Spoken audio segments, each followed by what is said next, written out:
Really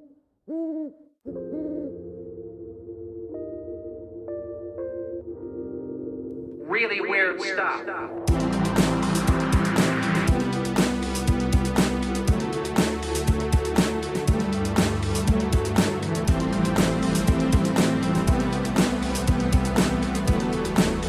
That's very weird.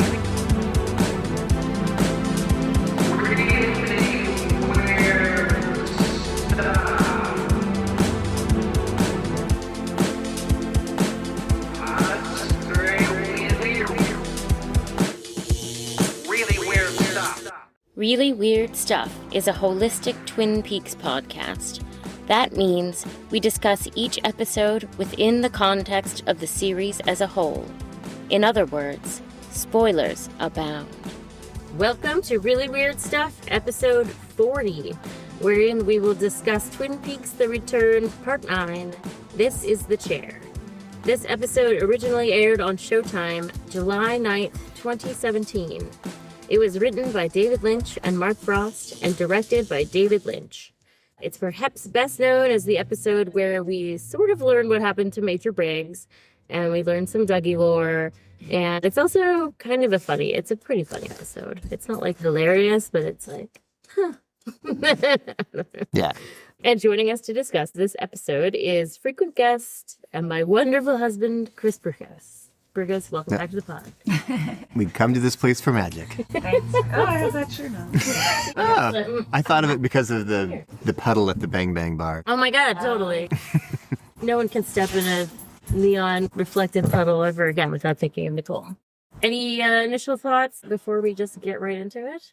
I was thinking the same thing, that there was a lot of fish contenders, but not much moving the plot forward. A lot of what this season is really known for on first watch, which is like things taking their time and not really doing what you want them to do.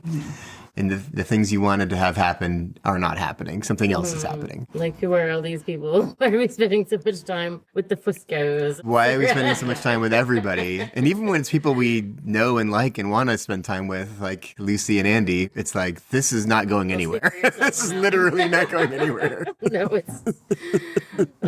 obviously, there's a couple, we'll get there, but if there were an LVP of scenes, we could maybe call that an LVP.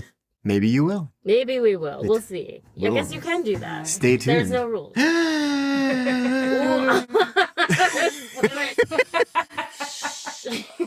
Although what we do when we have you for a guest is that we don't pick the same answer. So you sort of pioneered. Oh. No one has the same LVP. With other guests, you come to a consensus, but with me, we all have to bring our own thing and be unique. Well, because you wanted to that one time. So now we're going to do it every time you're on. That's your thing. That's true. I do that with food at a restaurant, too. I'm like, if you're going to get that, I'm not going to get that. Then I'll get something else. I want a variety of foods at the table. Right. Or sometimes you don't even order something. A lot of the time. There's lots of things I do. When I'm with my family, I don't order anything because there's going to be plenty of extra food. Unless you want some Tasto, I think we're going to get Tasto after this, actually. best Indian food in Seattle. There's a lot of lunch eating in this episode. Yeah, they should sponsor this podcast. Taste of India should sponsor the podcast. Yeah.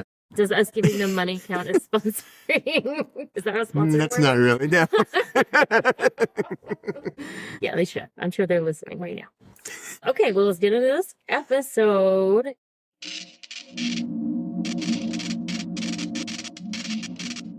It opens on a bloodied Mr. C walking down a daylit rural road, which I think is somewhere in the Dakotas. He's headed to the farm. He walks down the road. He finds a red handkerchief hanging on a post. He doesn't seem surprised to see it there. He's like, this is exactly what I was expecting.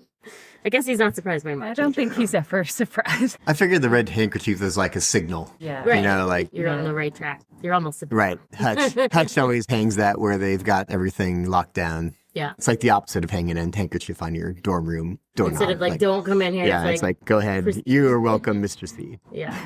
Oh boy. They are so happy to see him. They really Yeah, they love it. Hey, partner. We was expecting you last night. This is the first time we've seen Mr. C since he, quote unquote, recovered from getting gut shot by Ray in part 8. It's funny to me that he doesn't like wipe his face or anything with the handkerchief. He just puts it in his pocket. He got a little something. We'll come back to that. So then we cut to an aerial shot of the FBI jet that contains our Blue Rose team. Cole looking out the window. Tammy brings him some coffee. And she's got Colonel Davis on the phone. And this is the results of, in part 7, when Colonel Davis tells Lieutenant Knox he has to make that other phone call. This is that phone call. Oh, right. And Tammy, before she hands in the phone, she says, try to keep your voice down. And she gestures with her head at Albert and Diane, who are sleeping. And that introduces the major motif in this episode, which is wordless gestures. Oh. So many wordless gestures constantly. And I think it's to offset all of the exposition that's happening. It's like people are really going to depth about things and telling stories, but then there's a lot of like gesturing wordlessly and people know exactly what they mean. Interesting. And yeah, you'll see. I saw it as a motif like sort of involuntary sounds. Like ooh and oh. Yeah. like crying and the Fusco brother who laughs at everything. Yes, that's definitely there too. Yeah, absolutely. I love it. I wrote down a motif, and you're never going to believe this about Twin Peaks, but there's a lot of coffee drinking that happens. Yeah. I don't know if anyone's ever noticed that before. You think more than usual? Now when you look for it, you'll see it. Let's take it seriously. And people enjoy their coffee. Would you say people enjoy their coffee? Yeah, sometimes it's too hot, but sometimes people don't want coffee. It's good that it's hot. They don't have their coffee. They say no thanks a couple times to the coffee in this episode. Oh, yeah. Oh, Janie says no coffee. She might not drink coffee. She might be high strung enough as it is. I don't know. I don't think I ever see her drinking coffee. Yeah, she seems like a Diet Coke kind of gal to me. I feel like it just might be late in the day for coffee for her. It is late. It's definitely late. They've been there a while, I think. On the FBI plane, talking to Colonel Davis, he says, I don't appreciate your language one bit, which, of course, we know that Gordon will mishear things, and he heard the word buckhorn. I don't appreciate your language one bit, Colonel. Oh, a place. Obviously, we know what he thought buck was, but what do you think he thought horn was? Whore. Just fuck whore. Fuck whore. It was just horns. And you thought he was saying, like, fuck the horns. Like, fuck Ben Horn. Fuck all the horns. Yeah. Sylvia Horn. And he was like, I agree with you, but I don't like language. I don't appreciate your language one bit, Colonel. It's good delivery of that line. It's not a very funny bit, to be honest. But it's a consistent Gordon bit. Going back to the original series, he's always done that. Right. Always had little moments like that. So that's, for people who are looking for some reliable old standby Twin Peaksisms, there's one. You got your coffee drinking, you got Gordon mishearing things. Mm-hmm. So then he's like, oh yeah, we got to go to Buckhorn, South Dakota. Then he starts writing, he's spelling Knox. He's like, okay, K. And you're like, what's he going to spell? Capital K, small N, small O, small X, Knox. Lieutenant Knox. Diane opens her eyes briefly when Gordon is spelling Knox and the police department. I don't think she was pretending to sleep, but that got her attention. Gordon says only being up with Lieutenant Knox and the Buckhorn Police Department, which we know also includes Detective Mackley and Constance Talbot. Then we got back to Mr. C, and he reaches the farm where Chantal and Hutch have been waiting all night. It was his first time meeting Chantal and Hutch. I think he alludes to them earlier in this season. Editor's note. We first meet Chantal in part 2, and Mr. C mentions that husband of yours, but this is our first time meeting Hutch. Boss man's here. Grab the kit. Is he hurt? We was waiting for you all night. Where'd they get you? This is a Hateful Eight reunion for Tim Roth and Jennifer Jason Leigh. Nice. These characters are so evil, but I also kind of love them. They're like really bad, but they have their funny little quirks, don't they? Yeah, that's their thing. I couldn't tell if they were fish or fans because they're so They're both. they're so nonchalant about all the killing. Yeah, the nonchalance is out of control. It's out of control with the euphemisms about, they're sleeping in the back, and then we see them later dead. Yeah. He's very, shucks. And he calls the guns and ammo puppies and biscuits. What you need? Couple clean phones. Something for this. Oh, fuck that. I'll get you some real nice puppies and biscuits. I don't think I've ever heard that. No, I don't think anything he says has ever been said by anybody. No, looks like you've been spilling. Looks like you've been spilling. I don't think anyone's ever said that about somebody bleeding. Actually, you know who, I mean, it was after this, but Judy Gemstone says, I'm leaking when she's bleeding. Hey, one of you guys go upstairs. My gut is in my stuff. We ain't doing no steps, homie. We leaking. So that's what that made me think of. Perfect. I'd like to see a crossover. Oh my God. With Judy Judy. would actually fit so well in Twin Peaks. Uh-huh. She would be amazing. That'd be great. It'd be a second Judy in Twin Peaks. Of course. I don't know if we can handle it. And I also don't know who you're talking about. No, that's all right. That's okay. So yeah, it says the farmers are sleeping out back. That's not good. They were both worried about him. They expected him the night before, but of course, you know, he was in woodsman triage. Yeah. This is the best throuple. I don't think I've ever seen a throuple working better than this one. Oh man, yeah. I mean, I don't know how much Hutch is involved in it, but it seems like he's on board. He might be more of a I don't know that it's stand back and watch Ruffle guy. so much as just they also do stuff. I love you so much that you can fuck my wife whenever you want. Oh, yeah. And Yeah. he's like, please do right now. Please. I want you to. And she wants you to. I mean, there's just so much consent happening. It's great. There's It's true. There are models of consent. when you think of Mr. C, you don't usually think of consent, but in this case, it's popping off. So he's got a bunch of things he needs to do with them and them to do for him. He needs some burner phones. He needs to call Duncan Todd. He needs them to kill Warden Murphy. Chantal goes and gets the med kit, even though he's covered in blood, but there is not really any wound to tend to, per se. I think she just wants to fuss over him a little bit. Then we get back to the FBI jet, and Gordon has to break the news to Diane, unfortunately, about their new detour. I like the way he gingerly presents it to her. Rather than return directly to Philadelphia, would you mind if we made a short trip to Buckhorn, South Dakota, an old case involving a man Agent Cooper once knew? Yes. I like when someone asks, like, do you mind? Where there's definitely not an option of being like, yes, I do mind. Let's Yeah. not do this. And she knows too, even though she's like, I'm so tired. She knows she can't say no to it. Right. She confirms it's a Blue Rose case. She's like, all right, well, I know that there's nothing we can do about that. Then she holds up her empty bottles and shakes them at Gordon, a wordless gesture. He says, coming right up, got to talk to the pilots first. And then she shoots a meaningful glance at Albert, and he says, I know.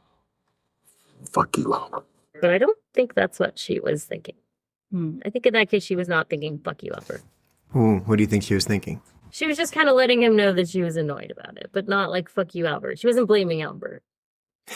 I don't know. It just didn't seem like a fuck you face that you usually get with Diane. There was resolve in it. I thought it was supposed to be a callback to the fuck you, Albert thing. It didn't really land as humor. Again, as like many things in this episode, I think didn't really land as humor. That was my read of it. Is that a motif? Is like people making jokes and going over like lead balloons kind of thing? With the audience? Yeah, the Fusco brothers are always really enjoying them, and especially Smiley. Yeah. Even the people in the show, even the other characters, except for the Fuscos, who love Fuscos. Fuscos are all about the Fuscos. But Yeah. like no one laughs at Albert. There's not a lot of other characters laughing except for the Fuscos. Lynch is sort of like pawing at Laura Dern. I didn't like it. It was really weird. But there's lots of like weird, awkward people standing around. Like obviously Tammy's like Oh my God, I know. trying to stand while they're smoking a cigarette was like Does not know what she to do makes with their several hands. different poses. Oh my God, I love Tammy. I think that was on purpose. I don't know if Lynch was trying anything with his hand sort of like clutching over his shoulder. Some sort of placating. I mean, later on, maybe. he He was puts kinda his like petting hand a on cat. Albert, like throughout a whole conversation. Yeah. He has his hand on his shoulder. So maybe it's like a little mini Gordon motif where he's just like touching people as part of his process. It's interesting. Let's keep an eye on that. All right, we will.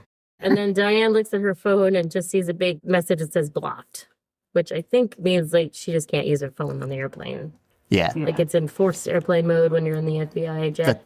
Yeah, I think so. That's not what happens, but No. that was that's what they're indicating with that. And then she looks at her phone later. Well, I'm sure we'll talk about it then, but Yeah, I have we will. questions.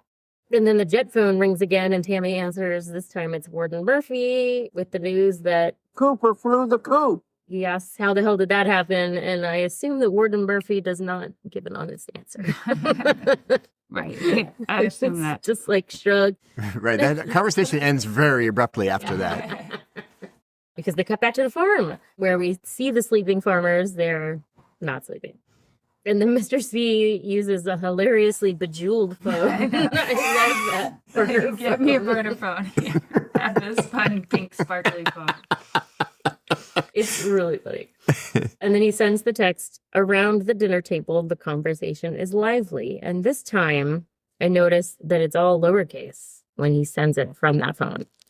It's not lowercase when Diane receives it. I don't know if that's like a carrier thing or if that's something we're supposed to notice.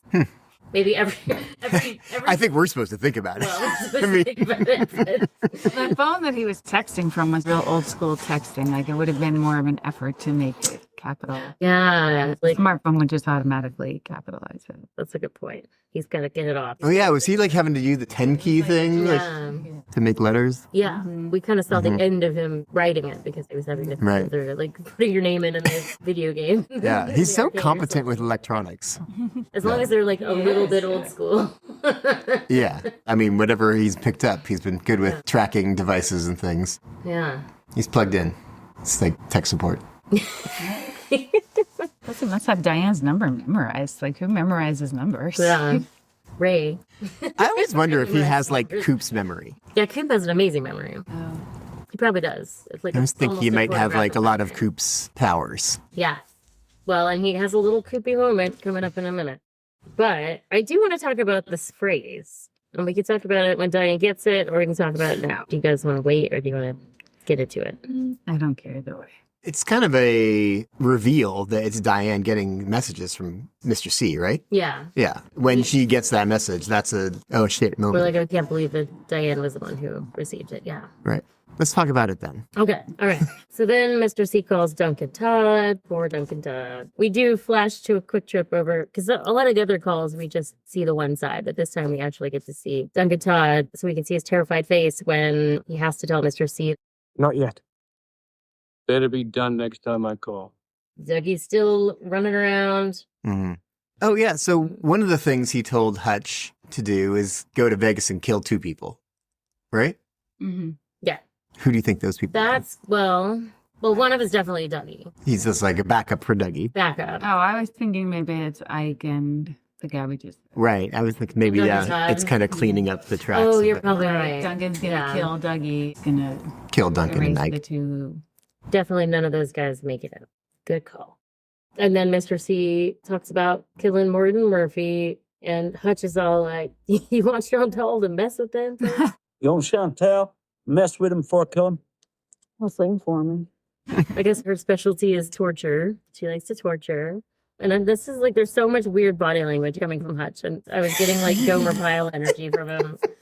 But obviously evil Gomer Pyle.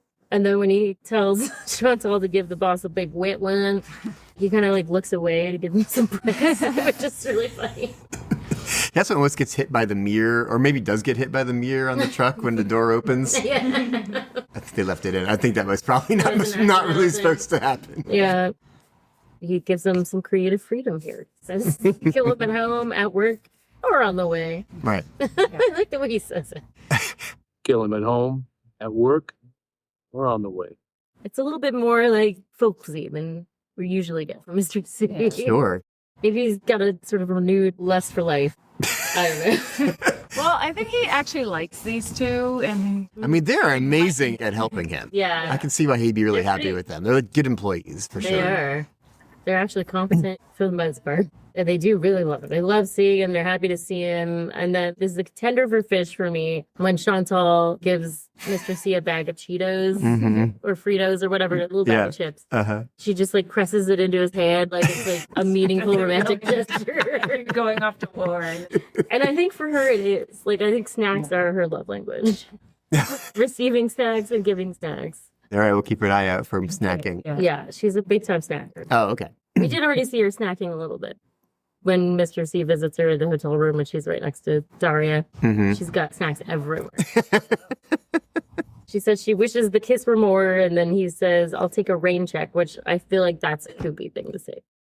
Hey, Chantal, get the boss man a wet one. Wish it was more. I'll take a rain check. You got it, sweetheart. Mr. C saying, I'll take a rain check?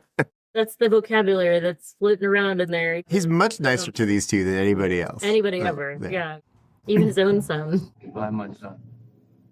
All right, we're at the Las Vegas Police Department, checking in on the brothers Fusco, and they've got Mr. Mullins in there while Coop and Janie E are waiting in the lobby. And Bushhold gives us all kinds of Dougie info. Dougie started working for him 12 years previous. Dougie allegedly had his accident like a year before he went to work there, but we'll never know, I guess, if he was always like that or if there really was an accident or what they're talking about why he's like that. But the hilarious thing is that Mr. Mullins says that he didn't have any trouble with Dougie at all.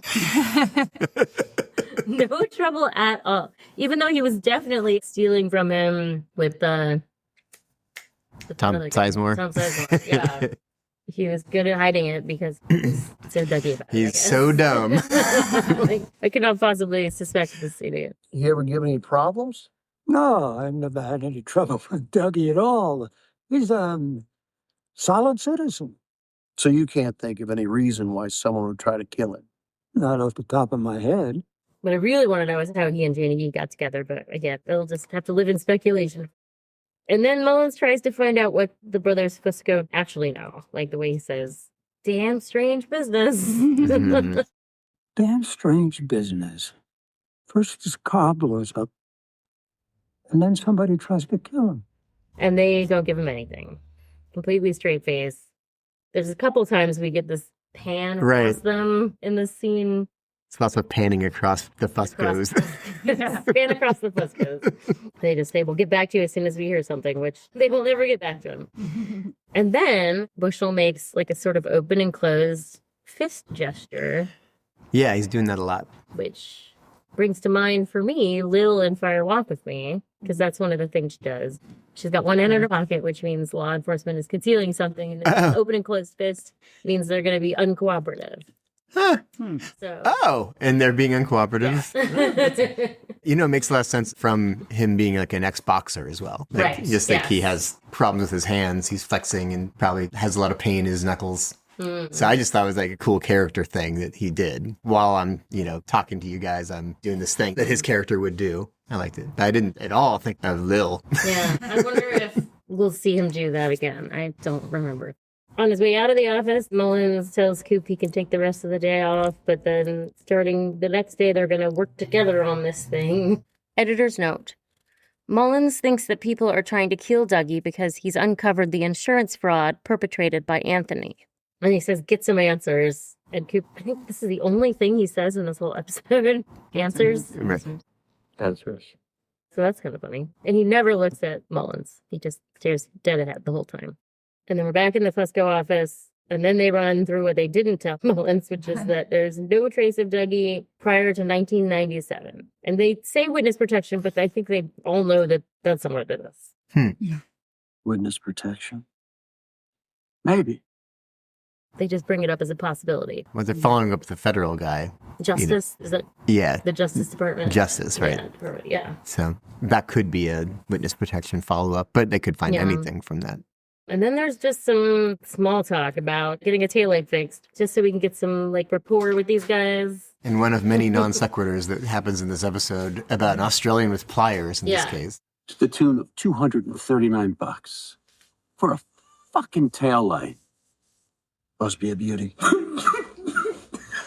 Remember the Australian guy with the pliers?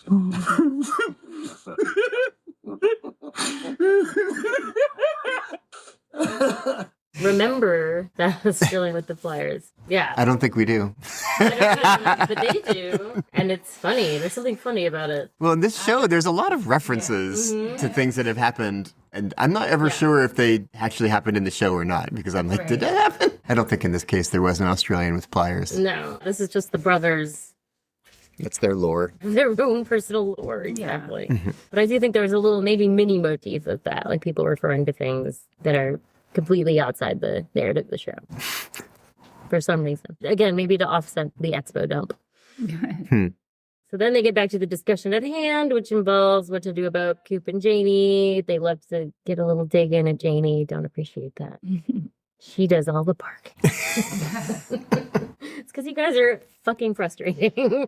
So yeah, there's a joke that's not very funny.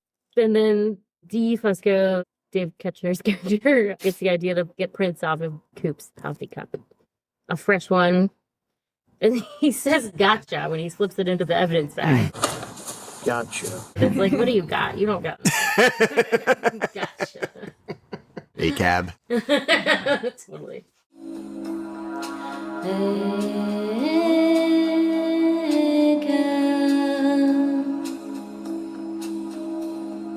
And then there's a man from off screen. He Fuscos. I guess that's how they refer to.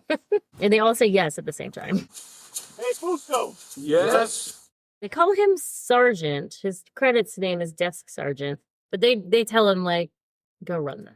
The reason he was coming in there in the first place is because he's got news about Ike the Spike. That fleshy chunk came back, ID'd him, and one of them says Ike the Spike finally fucked himself. It's a big deal. Everyone's really excited to go bring in Ike the Spike. He's bad news, that guy. I guess he's been eluding them for some time. I mean, it's surprising that from the ID of the people on the scene, they could not find Ike the Spike. They could not ID him. They're like, he's pretty specific looking. It's not like hard to describe. I mean, they needed the evidence, though. You can say someone was there and you can have witnesses, but there's nothing like The whole a palm. They loved that. Yeah, oh my God. They Smiley. couldn't wait. They were probably like workshopping it on the way over there. What are we going to say? What, like CSI and shit? It almost makes me like them. And so when they swap out the coffee, we see Coop's gaze focus on something, and then it's like the longest, completely silent, slow zoom of his face. It must be like 20 seconds of just zooming in on Kyle MacLachlan, no sound, no nothing. Editor's note: the silent, slow zoom on Cooper's face lasts 45 seconds, not seeing what he's seeing, and then it cuts to the flag. And that's when we hear America the Beautiful start to ramp up. And he just stares and blinks at the flag. And then the only thing that breaks his concentration is a blonde walking in red pumps. Follows those shoes across the room and then back to the outlet, which is, of course, thumbing electronically, as it does. This is one of those moments you're talking about where it's like, oh my God, he's going to wake up soon. No, he's not. Yeah, it's a very long build up to the last couple episodes where he's finally not Dougie anymore. I think this, in particular, this scene is like as close to what you were calling trolling as possible. I still don't think it's trolling. I think it's just taking its time, but like I can see how you would feel like it was trolling.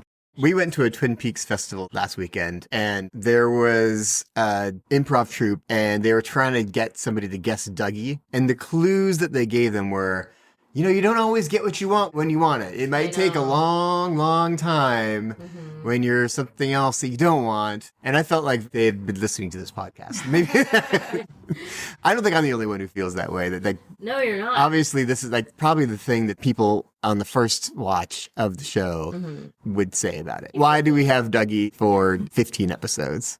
I think that is a prevailing opinion about it. I don't share the opinion, but I think it is a prevailing opinion. There was a lot about that in there. The whole improv. I got a lot of references to frustration with the return. If you watch it only once, I think that might be the prevailing feeling for a lot of people. And if you're a scholar of it, then you see past that. Yeah. And we've talked about this ad nauseum, I feel like. All right, well, let's not be nauseum. Let's go out in the parking lot with the Fuscos. They stop by the car to check out the taillight on their way to their squad car. Again, you might consider this wasted time. Seems pretty vital to me.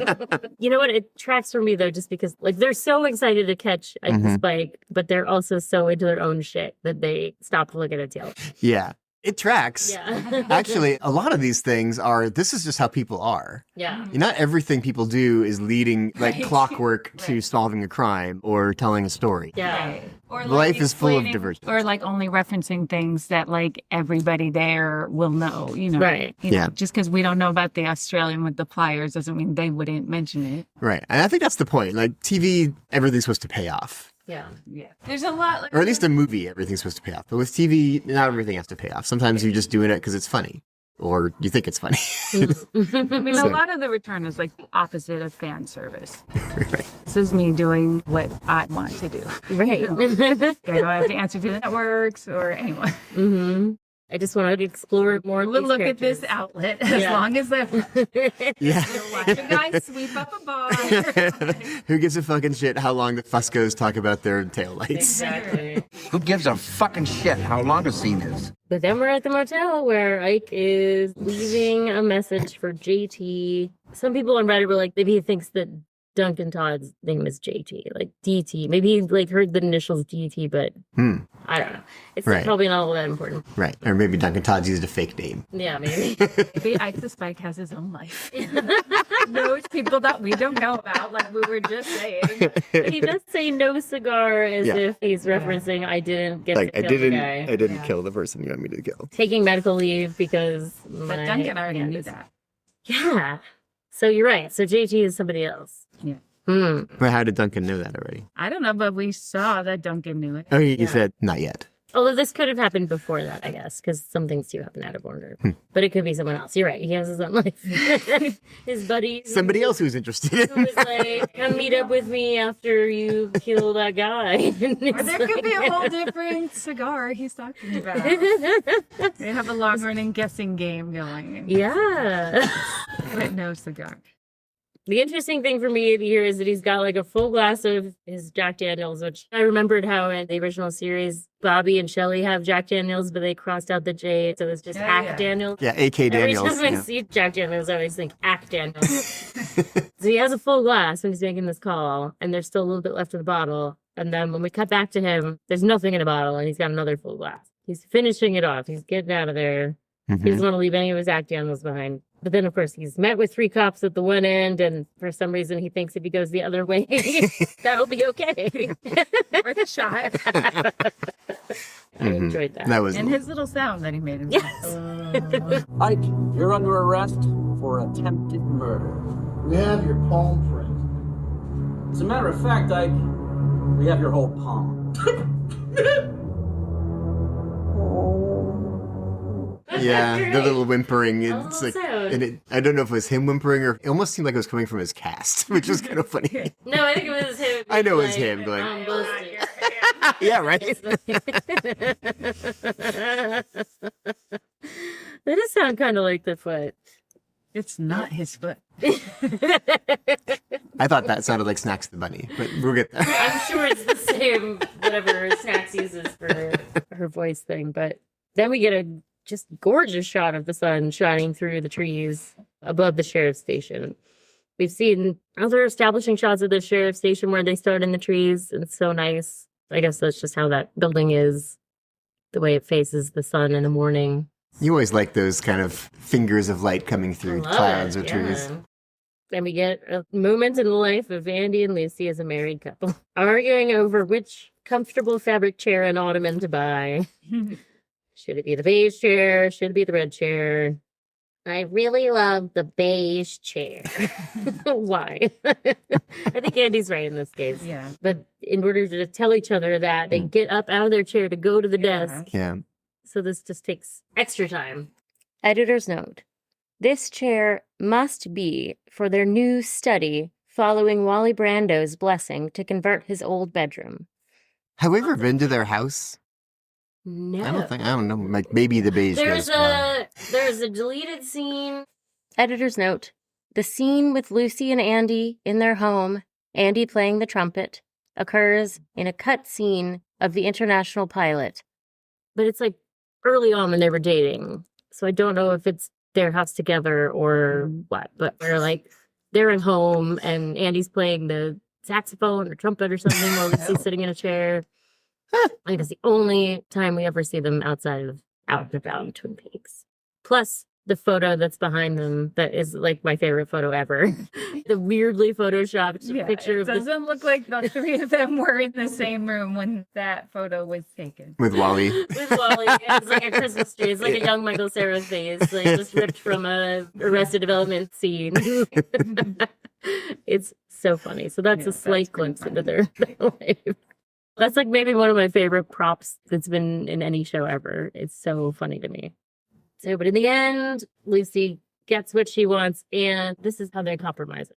Lucy is stubborn, and then Andy capitulates, and then she gives him what he wants the whole time.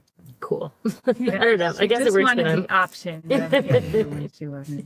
She didn't want to be told no, I guess. And she's so proud of herself that she does a full spin in her chair. I did like that. All right, now we're at Sylvia Horne's house. Yikes. She lives here with Johnny. I guess there's other people there because she's yelling, like, who let him out? Mary, what are you doing? Who let him out? Where is he? Who is she yelling at? We never see anyone else. And also, what do you mean let him out? Like, he's confined to a room all the time? It doesn't seem like Johnny's got a great life. No. Well, yeah, when you let him out, though. You can see why he's confined. On the wall.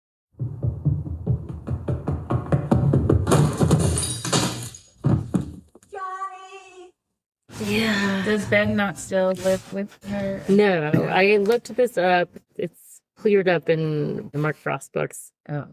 They got a divorce a couple years before this. And Sylvia got her own, well, they call it a McMansion, but it looks like kind of I don't know, it doesn't look that gross to me. It's got like nice wood beams and stuff, but she's got her own house with Johnny, and Ben retained their original home. Frank said it looked a lot like a rental house. You know, so Okay. I could see that. A nice rental house, like in the mountains. Right. Where you go skiing. But it doesn't seem like they're thriving too well. So yeah, Johnny runs headfirst into a wall. We hear the fall before we see it. Then the next thing we see is the hole in the wall with blood dripping down it. It's really horrifying. He's spilling. Looks like you've been spilling. There's two pictures that fell off the wall, and one of them is of the waterfall, but the other one seems to be Dwight Eisenhower, maybe? You just see like the eyes and the bald head and like a flag. So it seems Eisenhower-esque, like a presidential portrait. It's weird. But why? Like, what's Eisenhower's deal? What's he known for? People liked him. Nixon. I like Ike. I like Ike. Ike the Spike. Oh, Ike. Oh my God, that's 100% it. It's just a 100%.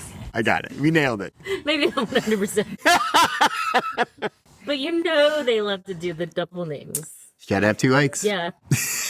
You have to. You have to have two Ikes. Can't have one Ike. Doubles is safe. Double Ikes. Oh, also there's like an electricity shorting sound and a flash of light, but I don't know what happened there. That happened when he hit the wall. Oh, like Made something flicker. Right. he hit some electrical work in the wall. Right. And a whole hole. It was a pretty big hole. Yeah. Maybe the electricity is driving him to run around like that. Like maybe he's tuned into some of that bad I electricity. wouldn't put it past the Twin Peaks-averse Yeah. to have electricity be behind some of the madness. There's so little Johnny Horne anything. My brother and I wrestled in our parents' house when we were kids, and I tackled him into the wall, and we made a big hole. But it didn't look like the hole that was in this show. It was more just like an indentation of the plaster. You still got to re-drywall. And we sure did. Did they make you do it yourselves? Take a picture of it. Kevin just like straight up punched a hole in the wall, and it was like that'd be a thing to show when your friends were like, That's nice. Ours was too low. It would be like hanging a picture like at knee height. We had to do painting and everything. Oh, wow. Yeah. We never see Sylvia's face in this scene. We just see kind of the back of her head as she leans over him, sobbing his name. Is Johnny okay? I guess. He's not dead. Then we cut to the Briggs home, where Betty Briggs is pecking away at a laptop in her den. It starts off all jovially. The front door opens and Bobby comes in and he says, "Hey, Bobby, what's up?" And then immediately wants some coffee. Hey, Bobby, what's up? You want some coffee? Oh, no, thanks. I'm here with the fellas. We need to talk to you. I need to ask you some questions. There's almost like a tick of coffee offering in this scene in particular. Oh, yeah. I love offering people coffee when they come to my house. Multiple times. Yeah, definitely. Because the third time's the charm in this It case. is, yeah. They had to do some stuff first. That's right. It's pretty early on, I think, that she realizes what's about to happen. Mm-hmm. Like, their expression changes so quickly. As soon as he's like, we have some questions for you. Yeah. Yeah. Well, he told her this was going to happen. Yeah. And before Frank finishes the sentence, We're here to talk to you about Agent Cooper's visit with the Major the day. she puts up her hand, wordless gesture, and finishes the sentence. The day before Garland died. Yes. Lucy did the same thing with the She sandwich. does, yeah. Can't talk when you're busy with that. I mean, you couldn't spare the hand, to be honest. That was pretty funny because no one wanted to talk to her anyway. I know. We'll get there. So she finishes the sentence the day before Garland died and then launches into an astonishing monologue about how he knew that one day our son Bobby, Hawk, and Sheriff Truman, she didn't know it would be this Sheriff Truman, would come and ask about Special Agent Dale Cooper. She says, he squeezed my shoulders when he told me this. Squeezing. Okay. So I guess you do that when something's really important. Really need you to pay attention to this. It was memorable. 25 years later, Yeah. she remembered the squeezing. That's on purpose. Yeah. And he wouldn't say any more, just that when they come, you give them this. And then she offers them coffee again. And they decline. She says, all right, come with me. Then she has the titular line. This is the chair. I was just saying that I had a titular line. This is the chair. It's a red floral chair. I think it's supposed to look like the Blodge chair, but red, because in Blodge is a blue rose floral pattern chair. This one's red. It has a little secret latch. She does say, I can't believe this day has come. Yeah. I can't believe this day has come. I love how much the Major just keeps surprising people in this episode. And she pulls a little lever, and this hinge pops up, and a metal cylinder comes out that she hands to Frank. And she says, Bobby, when your father told me this, you were a very long way from where you are today.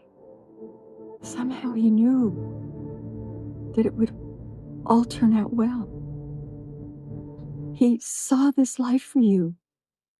Your father never lost faith in you. guess what other scene used the same music cue in the show Twin Peaks? The nice scene with Briggs and Bobby. That's right. I had to double check. I was like, I bet it is. And then I checked and I was like, oh my God. I'd known this place. This was my first return. My son was standing there. He was happy and carefree. Clearly living a life of deep harmony and joy. My vision ended. I awoke with a tremendous feeling of optimism and confidence in you and your future. Getting chills now even just talking about it. This is incredible. Because that is just one of the best scenes in the whole show. Yeah. To refer back to that now, and we see Bobby and he is doing a lot better. It's so sweet. Your father never lost faith in you, she says. Oh my God. Yeah. Niagara Falls. Yeah. Bobby was a little overwhelmed. It was great. Yeah. He wiped some tears away. It's good father and son storytelling right there. It is. They had a nice relationship. And I like that we get to hear about their life together before Bobby killed a guy too. Bobby killed a guy. And then after all that, then everyone's ready for coffee. Right. Well, fellas, let's have that coffee. And then we're at the Buckhorn, South Dakota morgue, where Diane leads the Blue Rose team into the waiting room. And I like how she kind of makes herself comfortable in the middle of this like triple seater. And it's really man spreads across it. It's fantastic. I love it. And her outfit is amazing. Mm-hmm. First time you get a good gander at this outfit with the fascinating collar, like color blocked collar. It sort of coordinates with her bracelets that day, the yellow and red bracelets and the green pants. Mm-hmm. And then she's got red flats. They're not pumps, they're flats. But with her yellow box of American Spirits. Yes. A lot of, red and yellow and green. Oh, and there's red and green. There's only red and green books on the shelf behind Betty in that scene, too. I noticed. There's a lot of red and green. Maybe she's decorated for Christmas. It's a Christmas library. Christmas books.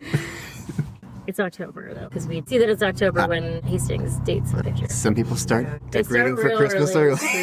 I'm sure that it's like a little red and green color motif happening, I think. Oh, and this isn't a wordless gesture, but it's not explained. When she sits down, Gordon says, Diane. Like, why are you sitting down, basically? And that's when she says, I'm not in the mood to see a dead body this morning. And then Mackley tries to tell her she can't smoke, but he fails in that capacity. It's a fucking morgue. Yeah, there's still people working there. I'm not on Diane's side. No, I'm not. At all. Also, she calls them pansies, which is not cool. It's not cool. I mean, this is the flower, right? It's like a homophobic slur. That's like, Okay. They've already left, but that's definitely what how she she's thinks. thinking. Yeah. She doesn't say it to their faces, but she says it after they've gone away. But she's going through stuff. She just wanted to go home. Now she's got this detour. And then she gets a text that she is not happy to receive. And it is the text from Mr. C that he sent earlier.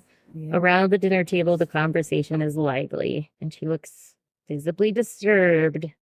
So what does the dinner table make you guys think of? I don't know what Mr. C is telling her. Like, does she know who this is from? She definitely knows who it's from.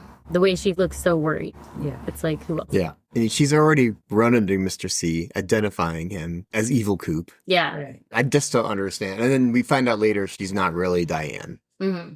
I'm not me. I'm not me.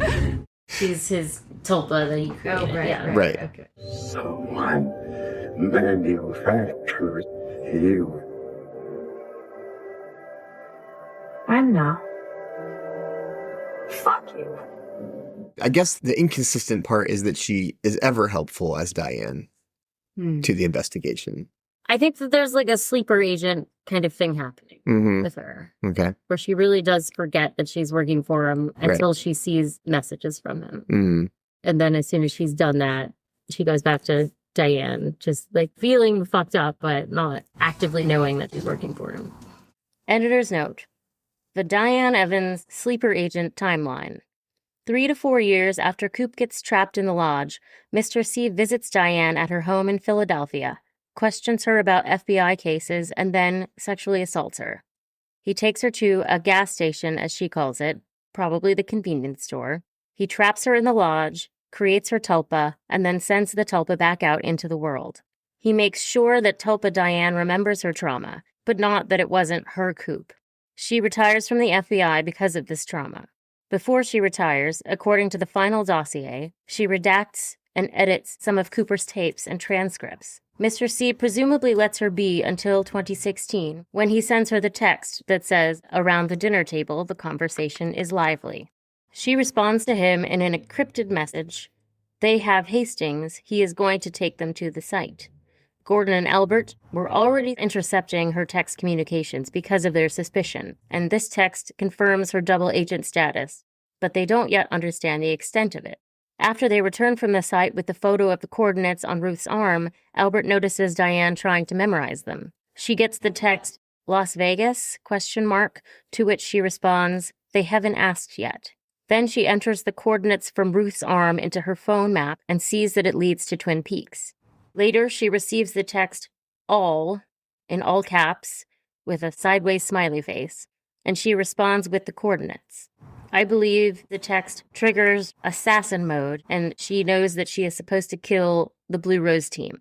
She makes sure there's a gun in her bag and then goes to meet Gordon, Tammy, and Albert. As she tells them her story, she starts to malfunction in a way. The Diane part of her is trying to keep from killing her friends and trying to understand what is happening. She repeats the phrase, I'm not me, and then fires her gun, and the Blue Rose team unload on her, causing her to blip away Tulpa style. Thus concludes sleeper agent Tulpa Diane.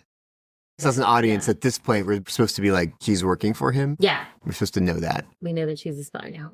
What it makes me think of is Fire Walk With Me again. When they're sitting at the Formica table. This is a Formica table. Mm-hmm. That's a kind of dinner table. And I think there is some cream corn eating at that Formica table.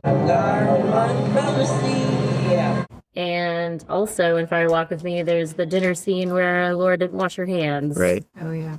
That's a pretty lively conversation. You didn't wash your hands before you sat down to dinner, did you? Oh, these hands are filthy. Look. There's dirt way under this fingernail. So maybe he's just talking about Lodgy stuff is ramping up. Get ready. That makes sense. Maybe it's like he's activating her with that phrase. Right. Like she was sleeping all that time, And then he sent that text, and like this might be the first text she gets from him in all those years. Okay. It's like time to bring. So we got to watch for a change in behavior from Diane. It might not be so meaningful, the content of it. Yeah. Like it's just a cryptic phrase that is meant to let us know their relationship. Then we get a walk and talk. Anytime Mathley's around, there's walk and talk. Walk and talk on the way to the mortuary, where Mathley fills them in on the Hastings Ruth Davenport situation and the head. How her head was on Briggs's body. They haven't found his head. Because we find out later in this episode what happened to that. Editor's note. Also still missing is Ruth's body, which they find in part 11 at the site Hastings brings them to. And then once we took Mr. Hastings, I think this is when we first learned that the lawyer George was blamed for the murder of Phyllis. And then the next day, Hastings' secretary died in a car explosion.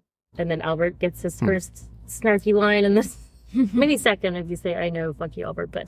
What happens in season 2? Which is so meta. It's right. Yeah, it's all like invitation to love, kind of soap drama. Yeah. And Lieutenant Knox likes that. She smiles when he says that. She doesn't laugh, but she smiles. But Mackley is not amused. He does not like that one.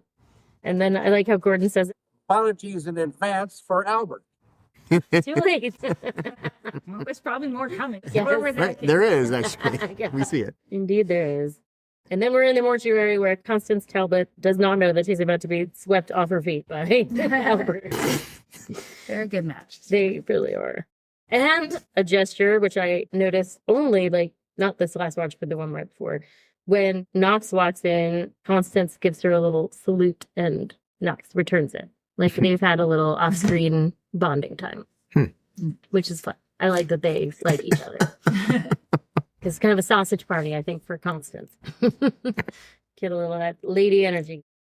This is your Major Briggs. And that's when Mathley first brings up the blog, a strange little blog about some alternate dimension. Albert says, this is from the principal of your local high school, and Constance immediately pipes in. Not to mention marble champion of the 6th grade. When did he lose his marbles? When the dog got his cat's eyes. I get that cat's eyes are marbles, but I don't 100% know what she means by the dog. When the dog. Like the dog could have eaten some marbles. Yeah. Okay. But I think she's just being clever. So literally. Well, he loves it. Albert loves it. Yeah, I definitely find it. And Gordon kind of smirks right then, too, because he's like, oh boy, it's on. And he probably doesn't see Albert get charmed very often. Yeah. But then Albert reads the final blog entry from the Search for the Zone website. Today, we finally entered what we call the zone, and we met the Major. And then Albert notes that this is a body of a man in his 40s, and I think Constance is like, whoa! She loves that he knew that. Mad forensic skills. This is my guy. This happens twice in the show. Yeah. That they look at this, like, model body that somebody has built. That looks pretty gross. And that's a man in his 40s. I'm like, it looks like a pile of wax. It's really gross looking. You're not a forensic scientist. I am not. So then Gordon gestures to the hallway to take Albert out there to think out loud. Which is very funny. That is funny. Let's think out loud. I think that's just talking. Yeah. Gordon has his hand on Albert's shoulder the whole time they're talking, working through the whole thing about Major Briggs. Should have been 72. We thought he died in the fire. And Cooper and Briggs were around then, and now Cooper's out. He's on the loose. And I like the phrase, in this neck of the woods, because that seems like a head pun. I don't know. Maybe not, but in this neck of the woods. Then Gordon pats Albert on the shoulder firmly, and then they go back into the mortuary where Constance mentions the ring, the Janie E. commemorative ring. Yeah. Gordon says, we need to speak to this William Hastings. Tree transition to Jerry Horn, who's still high as fuck and lost in the woods. He's too high. So high. It starts as a shot from below of his face, like he can't look at his foot. He's so scared of his foot. Yeah, well, it's not his foot. I am not your foot. That's what it says. Talking to him, so that's two things right there. Yeah.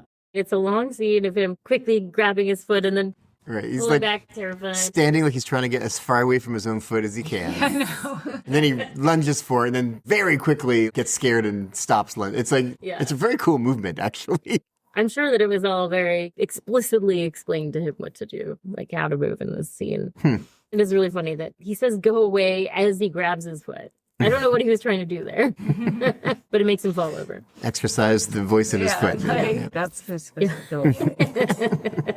And bring his foot back. And here is where you mentioned that this is the Snacks the Bunny voice.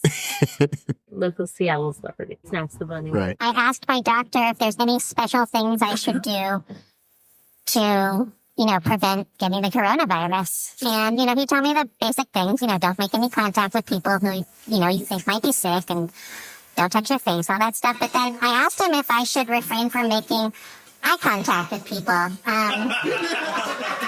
And he said no until he realized that my version of eye contact is making physical contact with other people's eyes. And he said, no, don't do that. And I was like, okay. Easier said than done. It's a funny little high-pitched, just like a simple voice mod, I think. But it pays off. What do you think your foot would sound like? Well, it's not his foot. If something possessed your foot. I don't know. Let me really think of it. Hopefully it would have the kind of voice I like, like a deep... like a smoky voice. What do you want? Jennifer Tilly. Jennifer Tilly. Oh my God, 100%. Yeah. Yes, that'd be great. I'm not your I love it. How are you, babe? You can't hear. I want my foot to sound like Harry Dean Stanton. Oh, wow. Oh, that's great. World weary. World weary. Your feet would be It's world just weary. more shit I gotta do. Exactly. Every day. Cup of Good Morning America. All right, we're at the Twin Peaks Sheriff Station in the conference room. Oh, Chad. I know. Is the first.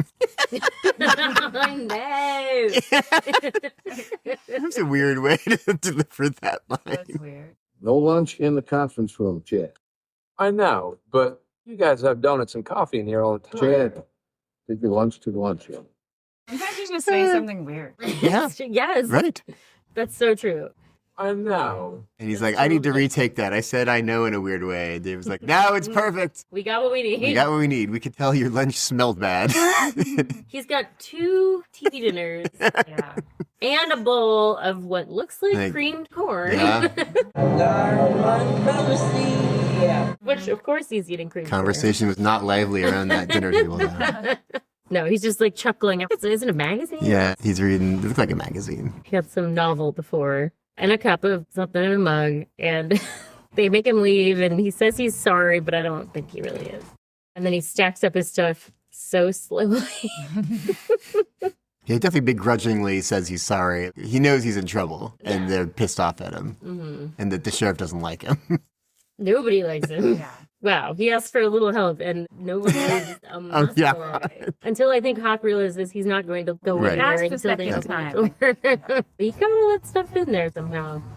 Yeah, that Hawk was thinking, like, I would love to just knock all this stuff down, but then we'd have a big mess in our in our conference room, and be efficient. we'd have more Chad around. Yeah. First, they have to air it out because of Chad's stinky lunch. Let's open a window. Probably had fish they microwaved or something.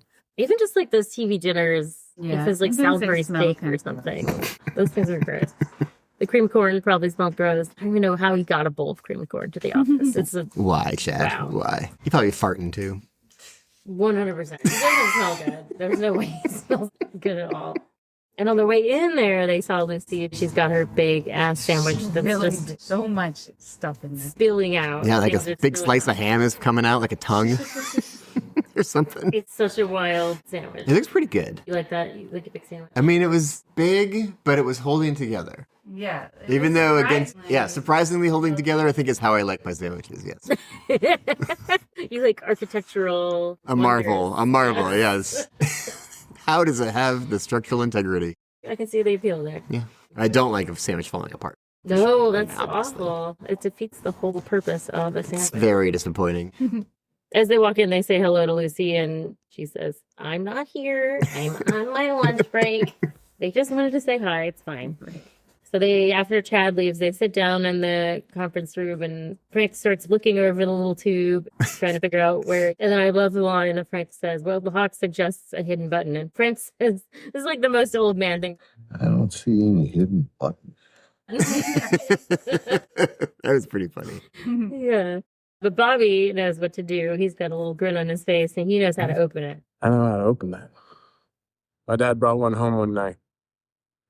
You having fun with us, Bobby? Yeah, sort of. Go for it. We got to go back outside. Outside? Yeah, we got to go back outside. Yeah, I was thinking about how long he knew what to do with that thing, because they saw it back at his house, like his mom's house. He probably doesn't want to like micromanage Frank as his boss. So he was just waiting for them to be like, we need help. And then he's like, I can help you. But he does say, are you having fun with us? And he's like, yeah. Yeah, I am. This is pretty fun for me. And I can see why it is fun. Maybe that's a little bit of Bobby, actually. He's mature, but he's not all the way mature. He still likes to mess with people. Well, I think he's also really Playfully. enjoying this like little adventure that his dad is giving to him from beyond the grave. Mm-hmm.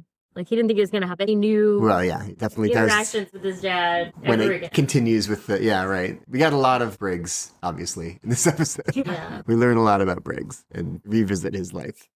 That's really nice. As they walk back outside, that's when Lucy puts up her hand. They don't even look at her. And then outside, Bobby knows what to do. He throws it on the pavement. It starts to hum. He holds it to his ear, and then when the humming stops, there's like a little crunch sound. A lot of good sounds in this episode. Throws it against the pavement again, and the tube slides apart. Got 2 rolled up pieces of paper inside. And the first drawing is 2 black triangles, a red circle, that fat owl cave symbol for Mr. C's ace, and a red crescent moon, I would assume. And then 2 dates, October 1st and October 2nd, and A time. 2:53.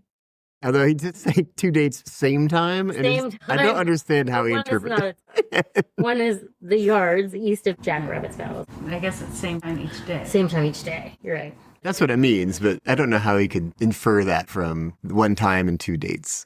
I mean, I do. It's cool. Amazing. I'm not a detective.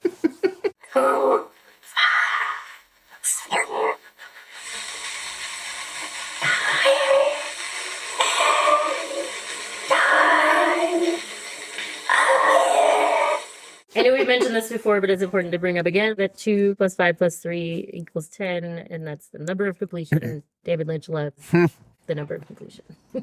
He loves putting that in there. And literally, Gordon mentioned the number of completion to Tammy. Right. And then Bobby again is so happy. He says, my dad did it again. He knows where Jack Rabbit's Palace is because he's the one who gave it that name. He did it again. Wow.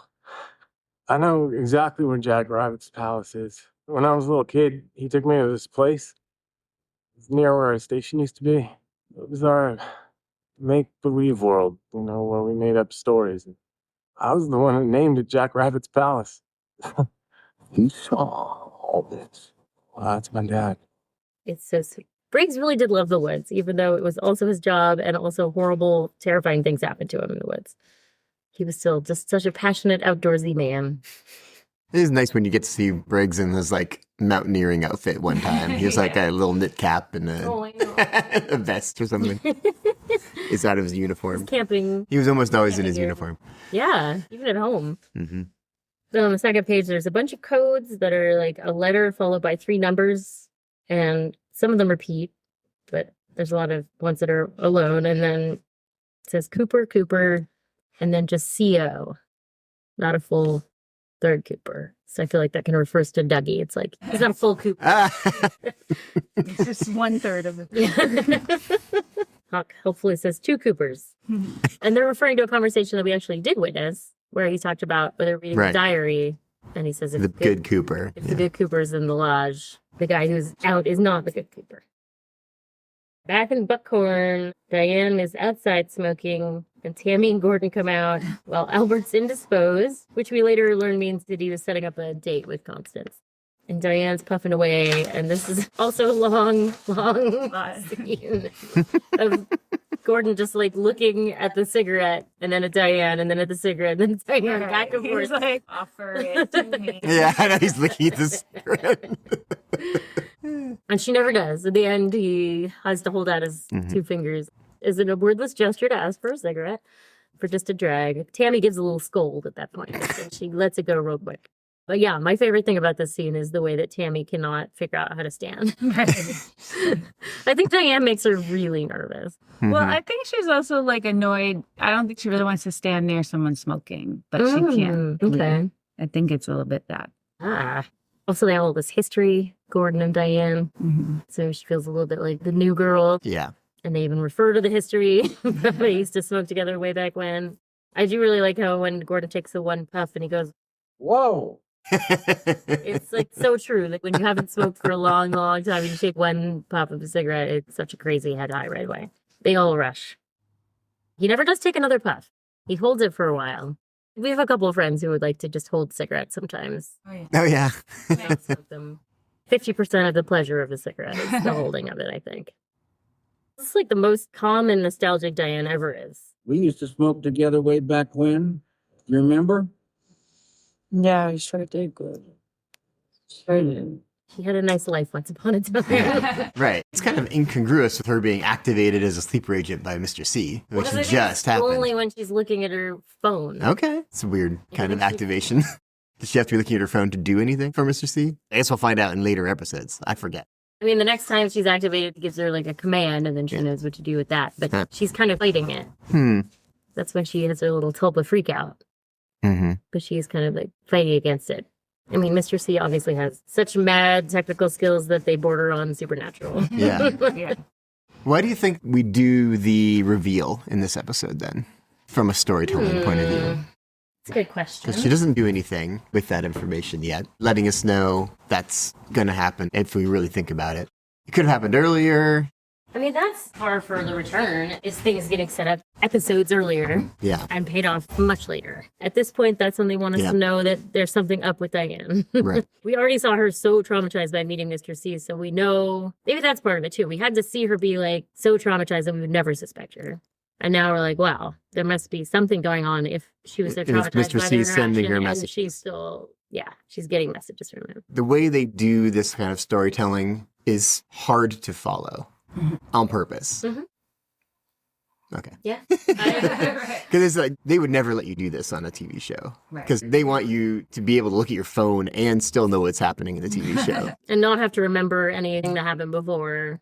Right. And if you're supposed to remember it, like, really call it out. Yeah, they'll let you know you're supposed to remember. This is important. Not at all in this show. It's hard to follow a lot of the plot that happened. Some of it's not shown, and we'll get to it, but like it's all just told in the jail cell later, and not in a way that really is easy to follow. That's true. We're getting accounts of things that are based on emotion and impressions. Right. Although Betty's story is very straightforward. Like, this is what he said, and he did this. Yeah, that one is very easy to follow.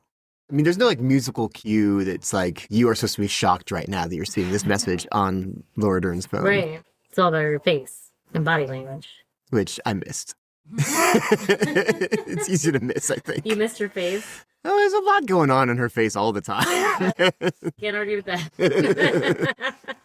She looked upset. And she continued to do her manspreading. I mean, if it was done on, like, Invitation to Love or something, there would have been melodramatic, like, Completely, yeah. So that's even more interesting because there was the call out of the soap opera type plots. There's no soap opera aesthetic happening in this episode, especially. Like, there are soap opera aesthetics throughout Twin Peaks, but in this one, there isn't. It's like more of a procedural, but without, it's really toned down. You don't the music, the music cues. You get the kind of rambling storytelling with things that may pay off a year later. So now we're at the Buckhorn police station where poor Bill Hastings is sitting in an interrogation room in cuffs, sobbing. And we see, like, through the two-way mirror, we do see a little bit of a reflection of some people in the window looking at Hastings. And then I remembered when we were watching it that earlier when they're looking at Coop and Janie at the police station in Vegas, you can see Fusco's in the window looking at them. It's not a motif exactly, but it's like a mirrored scene, I guess. They tell Bill Hastings that the FBI is here, and kind of like the way he says, "Oh God, the FBI." Oh, God.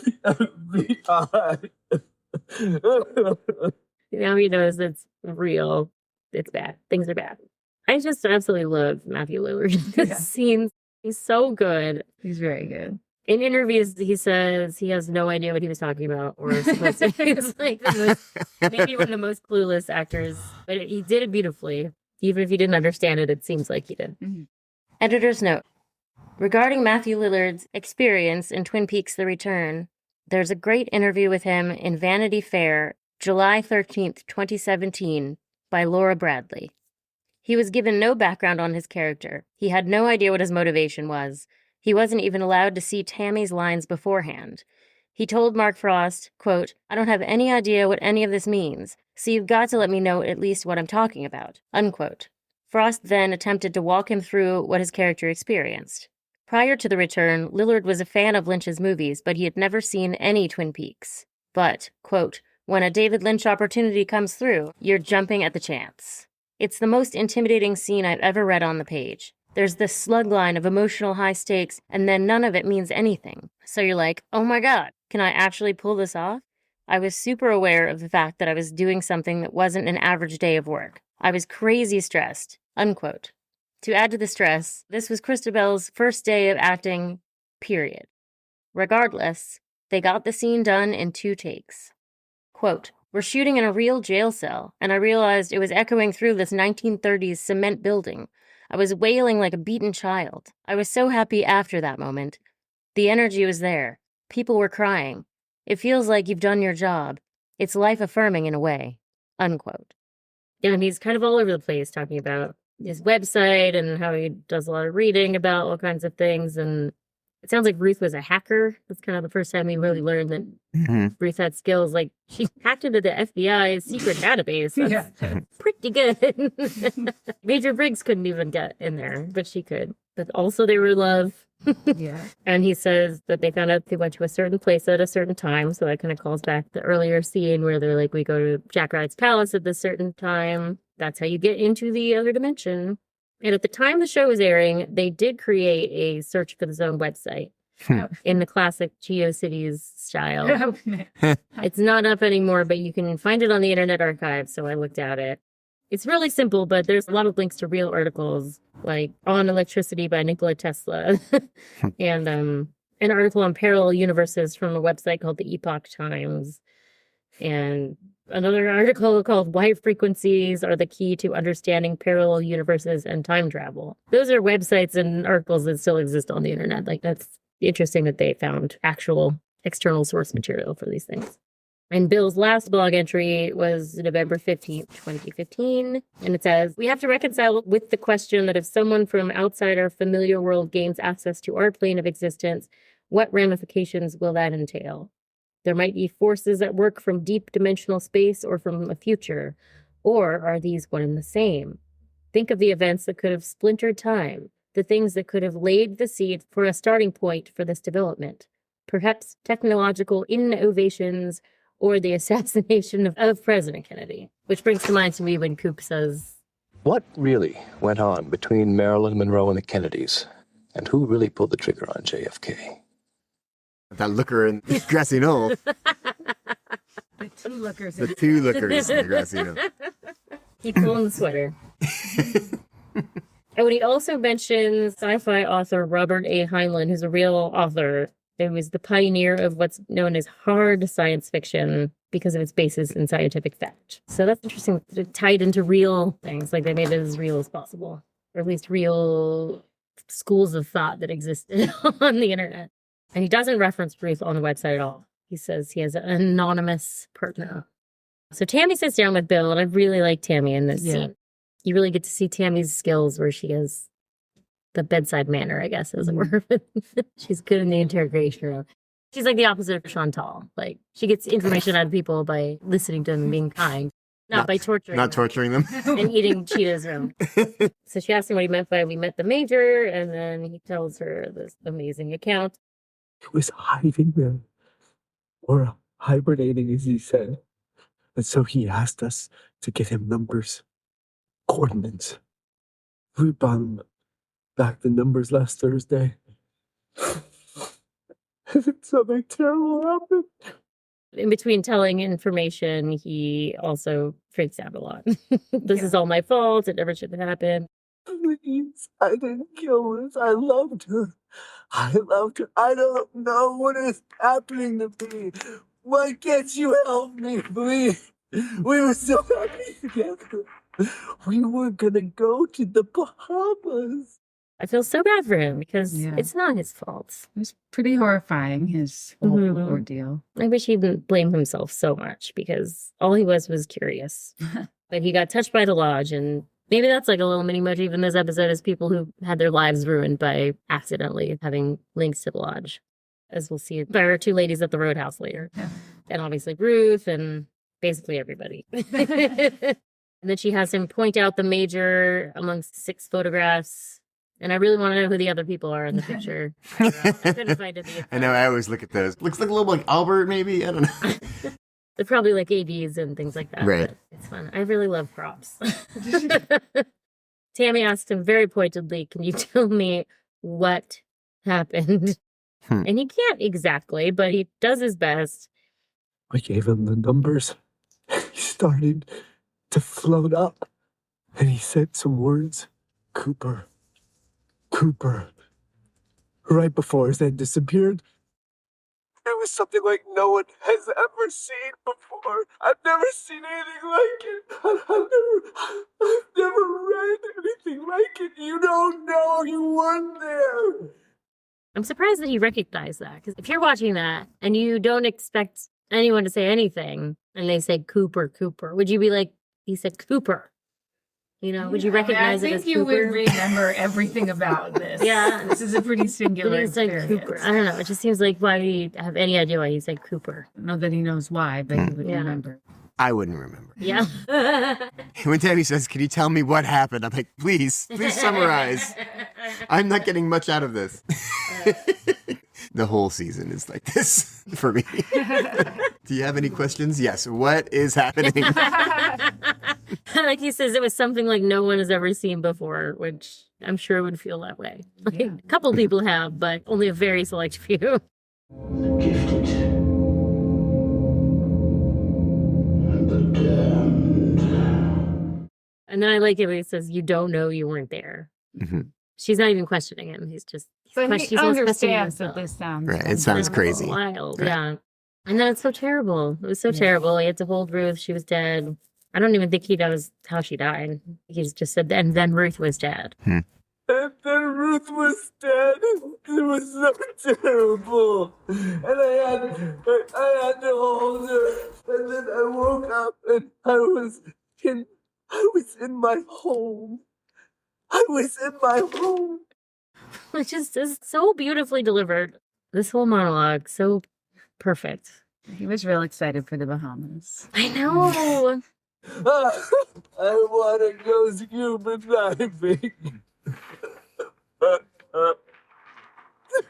And he's really realizing, like, I am never going scuba diving. Mm-hmm. Like, it's really sinking in that he's completely fucked. Like, there's no getting out of this. We were so happy together, he says. Why can't you help me, please? There's all this begging and crying, and he's got to lift both hands up to wipe his tears away because he's cuffed. I don't think they need to cuff him. He really doesn't seem that dangerous. I know they think he murdered someone, but I really feel for poor Bill Hastings. Yeah. So Albert's comment is not appreciated in this. I usually love Albert, but I'm like, Albert, give him a break, man. What did Albert say? I forget. Fruitcake, anyone? It's like so inappropriate. Right. It doesn't really make that much sense. That's definitely your joke that doesn't land. Yeah. Right. Like, read the room, Albert. Right. Also, like, Albert knows that this stuff is real. Right. You know, it doesn't really make a lot of sense for him to be like, Oh my God. Okay, fruitcake. Right. That happens all the time in TV where people who know that shit is fucked up hear something fucked up from somebody else and they're like, really? That happened? Calm down. Yeah. There are no monsters. You saw there are monsters. Oh my God. And that was the last season of Stranger Things was so frustrating because people who had literally spent the whole show fighting monsters were telling a little girl, there are no real monsters. Like, you're literally lying to this child right now. That's bad writing. I mean, Albert's a skeptic and he's a grump, but like that didn't work really. That would make sense if it was some delusional schizophrenic guy or something. That'd be very nice. But, who has some crazy story that did not happen. We're here because we want to know the details of this because we know it happened. We know that Briggs showed up with no head. Yeah. I mean, it's an emotional scene. I don't know. Maybe it's just a button on the end of a scene to lighten the mood again, but I don't think it works. No. Yeah, but do you think there's something to it of people sort of inappropriately making jokes when it's not funny? And It happens a lot, yeah. In this episode. Yeah, it's a good point. I mean, that was the motif. Yeah. It's a curious motif. Yeah. Spooky tree transition to the waterfall of the Great Northern. And this is one of my favorite shots of the waterfall because it's such an uncanny shot. At the top of the waterfall from the other side of the hotel. So it's obviously a drone. You could never set up a camp. It looks so cool. Yeah. Like the mist rolling down the hill, the waterfall, the heavy mists bringing us back to Twin Peaks. Yeah, it's sustained. We're not in Buckhorn anymore. But unfortunately, we're just checking in on Ben and Beverly. I know. We get the same scene again. Basically the same exact scene. I was on the one we were talking about the first time, Yeah. strangely enough. You bring me in for these Beverly scenes. You're the Beverly expert. Yeah. And this time, Beverly puts her hands on Ben's boobs. That's true. So that It's in the pays Hong off. Kong. Yeah, exactly. We're checking in after security. Maintenance checked it out in the morning. I knew maintenance and security were not going to be able to figure this They out. couldn't find shit. They checked everywhere. So Beverly does a wordless gesture around the room to like the next place that they can move to hear the tone. It seems to be loudest in one corner. And it's the same corner where the last time we visited these two, at the end of the scene, it zoomed into the wood in that corner. You think it's Josie? I think it's not Josie. Josie's moved from She's part of the thing. from the doorknob to the wall. She's in the wall. Yeah. I think she's in the wood. for She's in sure. the wood now. That's where Pete thought he saw her. Yeah. Josie, I see your face. But the tone is the launch tone. You hear that whenever you're in their room. The veil is getting thinner, I guess is what's happening. The day after tomorrow is the dates on that little piece of paper. Tomorrow and the day after. Beverly says it's kind of a mesmerizing tone, which is true. And then Ben correctly identifies it as The ring out of a monastery bell has the same quality.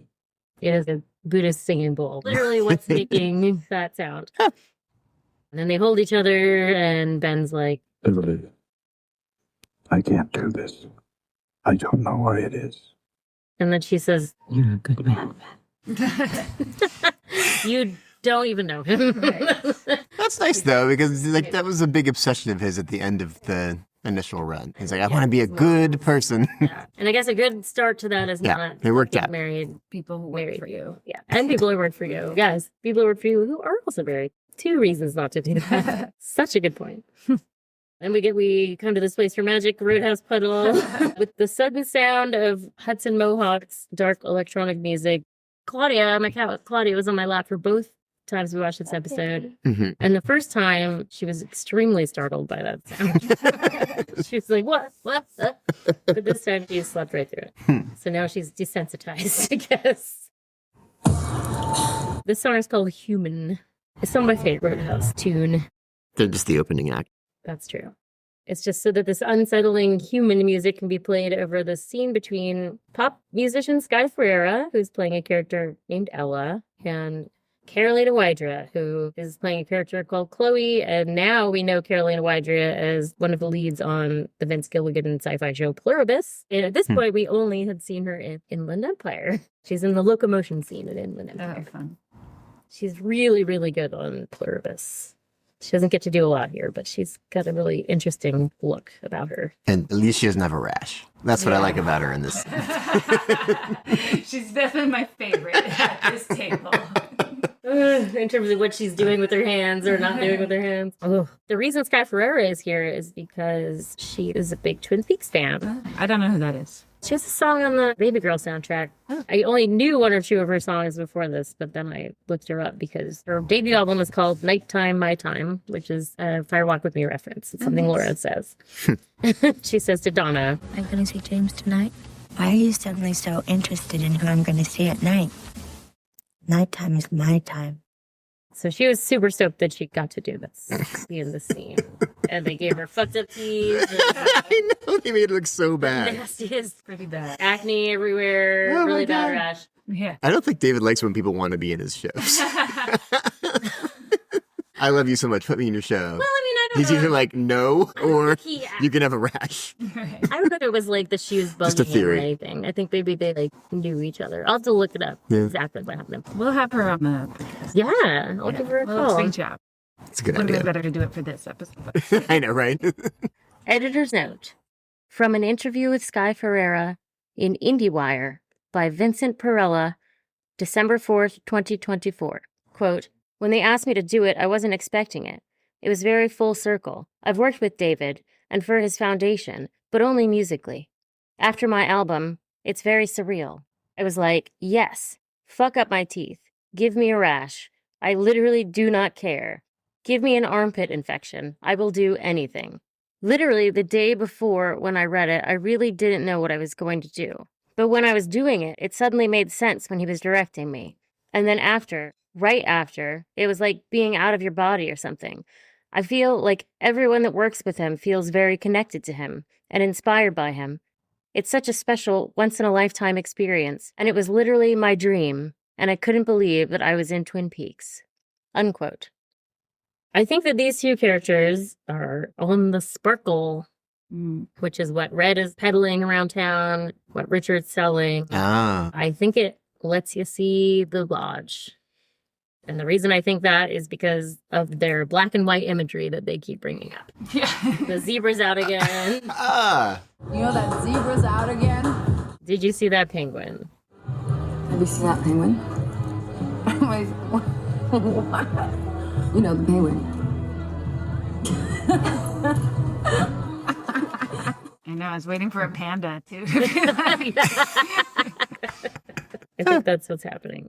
But I guess also you can have some sort of methy side effects of bad stuff happening to your skin. Right. It's interesting. I mean, Chloe doesn't quite have all that going on. Seems like she's maybe not as strung out on it as Ella. Yeah, But she doesn't look amazing. Like she's got a pretty wan look to her. Obviously, she's a beautiful woman, but I think she's supposed to look a little bit sick or not completely thriving. I love their conversation. Got another job. Yeah. What happened? I got fired. Fucker fired. How come? Came in high a couple times, I guess. You guess? I think that there must have been very specific instructions on how to deliver the lines, because when Ella's like, I got fired, Chloe's like, that's fucked, how come? But she totally knows how come. I came in high a couple times, I guess. You guess. Do you think she was working at the Double R and I got fired? Oh, maybe they do have burgers there. I mean, there's other restaurants. Not many, then. It's a town of 50,000. There has to be other restaurants. How can you fuck up serving burgers? I don't know. I really want to know how she fucked up serving burgers. I kind of feel like it'd be easy myself. Yeah. Overcook them, Yeah. drop them on the ground. Take the order wrong. Scratch your armpit with them. Right. Just look like that while you're making burgers. Right. Show someone Her hair rash. seemed like it was all over the place. Definitely going to put some of those hairs in the burgers. So yeah, you're gonna find long, stringy blonde hair. Something I just noticed in this last watch is that she's wearing a Catholic medal, Saint Benedictine. It's an Annie Blackburn tie-in. Catholicism didn't help Annie, and it's not helping Ella. Wow. Can't even help with this. All they're good for is exorcisms. Ella's the one who says, "Did you see that penguin?" And it reminds me of when Coop tells Annie the penguin joke. Yeah. Well, the first penguin said to the second penguin, you look like you're wearing a tuxedo. And the second penguin said, maybe I am. I thought these were non sequiturs, but apparently they were very meaningful. So thanks for helping out. Yeah, you're welcome. I actually love to pay attention to the Roadhouse things because I think that they're all extremely meaningful. I don't have it all worked out. It's not just people shooting the shit, talking about the Australian guy with the whatever. With the pliers. It's not Fusco conversation. So while they're talking, we get the opening strains of Ovois Simone playing a beautiful song called A Violent Yet Flammable World. Some choice lyrics. I don't want to lose myself. Tonight I sleep to dream of a place that's calling me. Bold like icicles on paper shells, they say a bunch of times. That's a very vivid image that I'm thinking about a lot. It's a pretty song. I really like the 3 keyboards and 3 women's voices all at once is really nice. I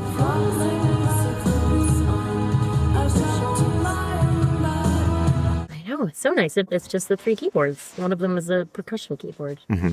That's a really cool configuration for a band. There's a lot of cool configurations for bands in the Roadhouse. Not a lot of just regular. The Booker. Feeling. I feel like the MVP is the Booker for the Roadhouse. Of this episode or the whole? It's the whole thing, but this episode I was having a hard time, to be honest. So I hope I didn't take yours, but I'm going to finally give it to the Roadhouse Booker. Oh, wow. That's not mine. It's okay. Starring Kyle MacLachlan.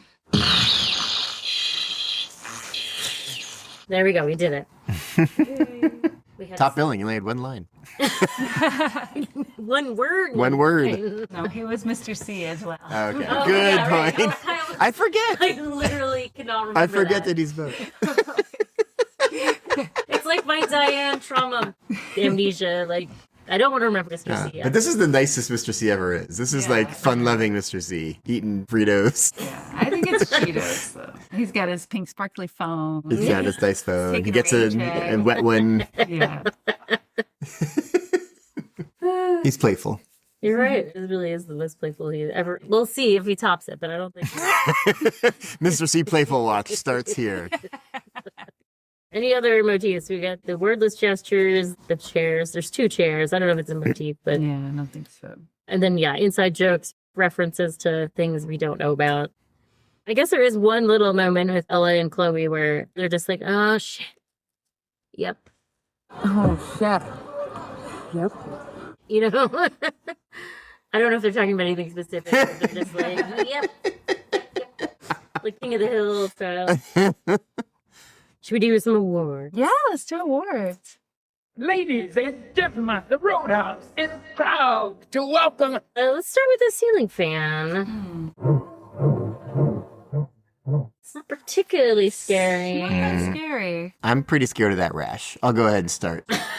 Go ahead. That rash is my ceiling fan. I don't like the look of it. I don't like her scratching it. She's in the food service industry. It's not good. Yeah. Exactly. If she was serving day-old pastries, it would be the worst. You'd be telling Mr. C to get Chantal and Hutch on that one, too. Let's make it a triple header, Hutch. Yeah. I don't think she passed her food handler. Damn. She's in the wrong line of work. The sound design on that scratching is potent.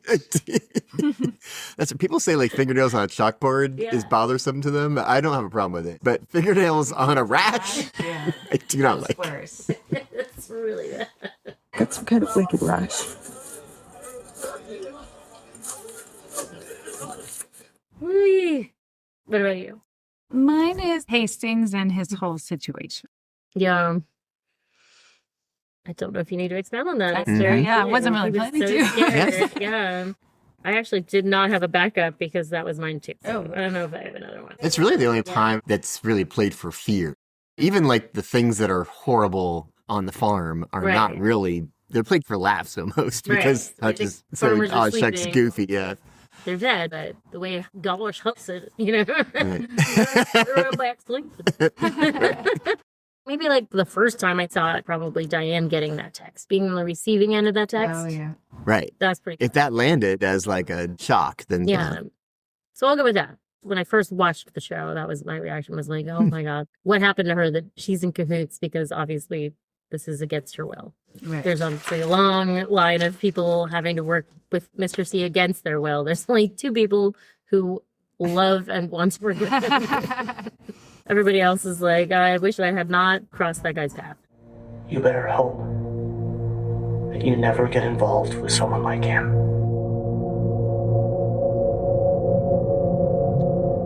Never have someone like him in your life. Okay, fish in the percolator. There was a fish in the percolator. Lots of options here. Yeah. You want to go, babe? There's so many that were supposed to be funny, but I didn't really laugh at too much, especially after the sort of not funny interaction of Lucy and Andy. I really liked her sandwich acting. Just, for some reason, just the gesture of like, don't talk to me. I'm eating my sandwich with her hand when nobody wants to talk to her anyway. I did chuckle. Nice. That is a sort of relatable office moment. Yeah. I know there's like people in the office who don't have a correct gauge on their importance in the office or that sort of thing. Right. Like no one wanted to talk to you anyway, Lucy. Don't worry about it. It lands for that reason. Yeah. And then also the sandwich itself is... It was a funny pretty sandwich, a funny prop. And then where she kind of leans over to the side to sip on something. Right. She can't put her sandwich down to take a drink, but she can put one hand out to... This is what I want to see out of Lucy and Andy. This kind of throwaway jokes. Yeah. Not like a 10-minute scene about two chairs that shows how their marriage has developed and is still working, I guess. If that's the point of this. It's just like, here's what they're up to. Mm-hmm. Mine is I'm not your foot. And I also rethought, like, if my foot had a voice, I would like to be the voice that my sister does. It's sort of like Jennifer Tilly as a little kid. I know I have played you. Oh, yeah, you had us. You played it for us. Yeah. Yeah. It's her alter ego, Lulu. Lulu would be your foot voice. I would love that. That's great. Such a good answer. Our feet would sound kind of the same. I'm really glad I asked that question. Yeah. I can find a markable if you want to clip. Yes, please. I think it's important for the audience to know. I can find that pretty easily. Lulu doesn't believe that you have your own Marco Polo. Because Ummi is lying all the time. What does it say right there? It says Mario. That's very cute. Yeah. A little bit of an accent, too. A little British, sort of. No? Well, sometimes she does it Southern. We did message her saying, please do the Lulu talking Southern. Sometimes I like to talk Southern. Now I live in Virginia. That's down in the South. It ain't no deep South, but it sounds in southern New Jersey. That's where you used to live. That's so cute. I really like that one. Yeah. She's been doing that like my whole life. Because like Matt loves it. That's why I have videos, because sometimes Matt wants to hear from Lulu. It's between Tammy not knowing how to stand and Frank saying I don't see any hidden button. I guess I'm going with Tammy standing because it really cracks me up. And it's a long time of her just shifting, like having to just keep shifting and shifting. And she puts her hands in front of her and she puts her hands on her hips and she shifts to another foot. She just does all kinds of stuff. Yeah. She cannot figure it out. I mean, the camera really dwells on people in this episode. Mm-hmm. I mean, it doesn't a lot of them, but the actors really have to like hold the camera for a long time doing nothing. Yeah, the way she is how I would be if I were an actor. It's And the other two are very still, you know, so this is supposed to be happening. It's not like the actress is like, I just can't stand still, you know? No, I 100% know that she was directed to do that, but that's just a funny character trait. Yeah. Yeah. I mean, she's showing that she's uncomfortable with the situation and with these other two people and their history. Like, I think you said, I think that's what was happening. And you're right that, like, Gordon barely moves except his eyes. Right. His eyes dart back and forth between the cigarette and Diane. And then, like, pretty much the only move he makes after that is to reach his fingers out. And then, of course, Diane has her one mission of smoking, and that's all she does. Okay, LVP. Lucy and Andy, I don't care about your chair. Very fair. You know, Albert, who has been my MVP many times, but I think this episode is my LVP. Yeah, I see that. Yeah. Mm-hmm. The character just isn't quite right in this episode for me. The things he does do not land. I like his little scene with, you know, Constance. with Lynch, actually. Oh, no, with Lynch. Yeah, even his little flirting with Constance doesn't really hit for me. I'm like, I know what you're doing, but it doesn't work. But, okay, that's interesting. the let's talk out loud. In the hallway. Let's think out. Let's think out loud. I like that scene is the best scene that he's got. Yeah, that's fair. Yeah, he's not my favorite in this episode either. Yeah. It pains me. At fruitcake anyone. Yeah. Doesn't work at all. It's not great. There's like one or two times in I love a the original grumpy series Albert. where he says something that's like, come on. I wonder if his snarkiness is almost a tick. Like, he can't help it. Right. Like He knew he shouldn't say anything, but he just had to. Yeah.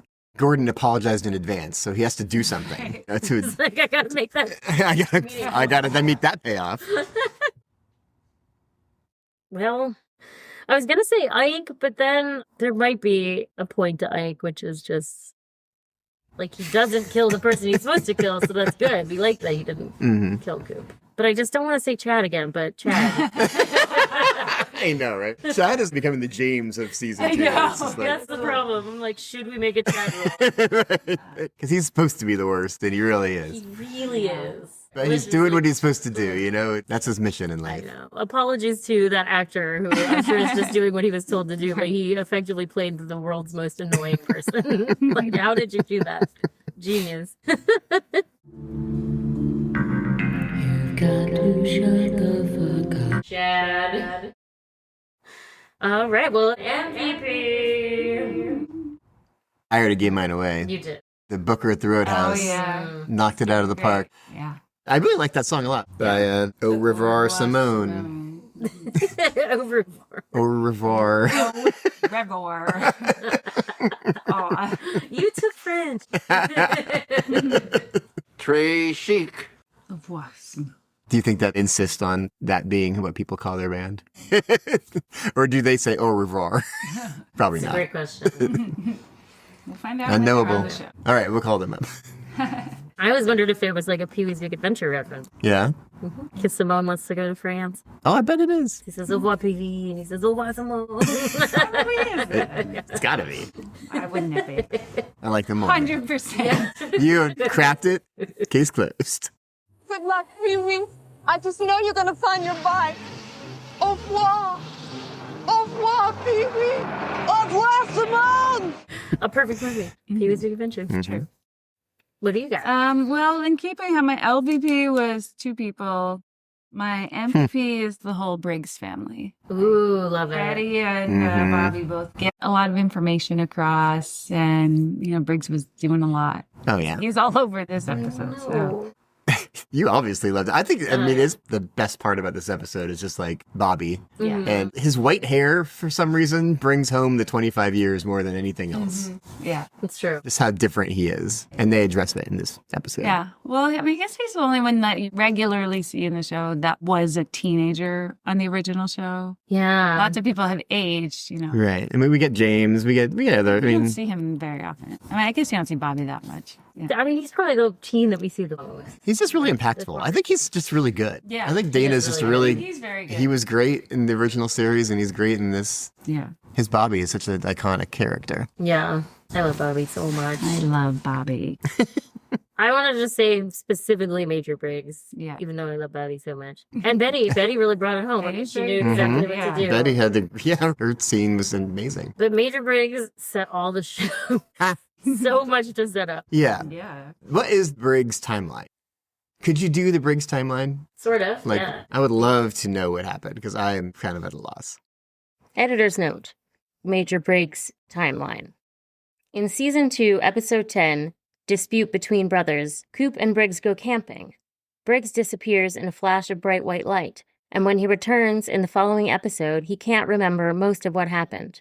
But I think that during this time, he met with the fireman and received clues and visions of the future. I also think that during this time, he saw his vision of Bobby, but he tells Bobby it was a dream at the diner, both to keep state secrets and he wants Bobby to believe him. All he wants to do is share this dream with Bobby so that he remembers it when the time is right. Sometime between the end of Season 2 and Mr. C visiting Briggs at his home, Briggs receives the message at Post Alpha that he writes down on the little pieces of paper, puts them in the tube, shows Bobby how to open the tube, and gets it ready for when the time comes. When Mr. C visits Briggs at his home, Briggs clocks Mr. C right away and remembers what the fireman had told him. It's then that he knows it's time to tell Betty what to do. Also, sometime before Briggs's disappearance and Cooper's disappearance, he tells Cooper and Gordon that he's on to an entity known as Jowday or Judy. This is per Gordon in Part 17. The day after Mr. C visits, Briggs goes to Listening Post Alpha near Jackrabbit's palace to send a Mayday signal. This is when a fire breaks out. Either Mr. C set the fire to kill Briggs, or Briggs set the fire to stage his own death. If Mr. C set the fire, Briggs probably saw his opportunity to stage his death. Either way, he seizes the opportunity to escape, presumed dead. After this, he somehow enters the zone, which could be the White Lodge or the Mob Zone or somewhere else not in our dimension. In there, he does not age, and is even perhaps out of time altogether. According to Lieutenant Knox, his prints appeared 16 times over the years, so he clearly dipped back into our world from time to time to set things up that will thwart Mr. C's ultimate grand plan.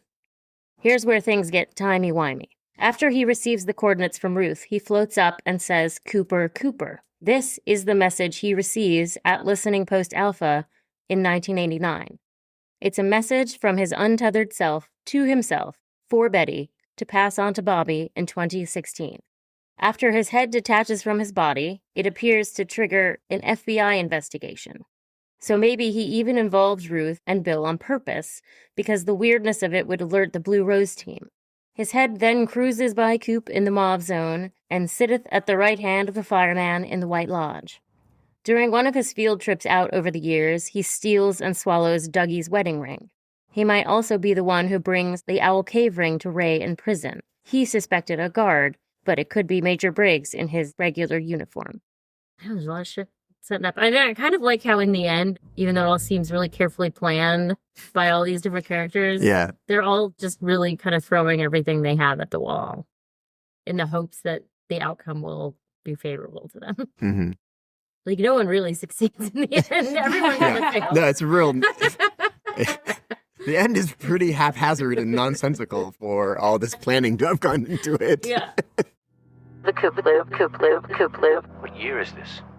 The best laid plans, lodge entities and men. It's all about the journey. The Journey cover band. We were talking about a good name for a Journey cover band would be... The Destination. The Destination. Oh, yeah. Because it's not the Journey. Because it's not the Journey. I had to say. The quiet part out loud, as they say. All right, well, that's it. We did it. Really Weird Stuff is hosted by Annie Malone and Jessica Baxter. Music by Julie Cruz, Angelo Badalamenti, and Jessica Baxter. If you enjoyed Really Weird Stuff, please take a minute to rate and review us on your favorite podcast app. Follow us on Instagram at Really Weird Stuff Pod, on Twitter at Really Weird Pod, and on Facebook at Really Weird Stuff Podcast. Thank you for listening.